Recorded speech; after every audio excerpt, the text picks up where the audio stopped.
Ang main concern is security. I was looking around, maganda naman yung security nila. At saka, when I read the contract, parang martial law eh.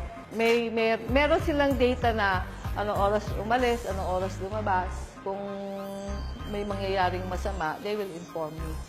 Sa mga magulang, kasi it's my first time that my child is away from me.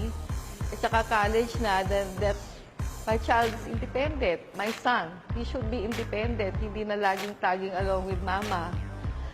So, so I would like to invite you to please come and see UPAD, the concept in UPAD.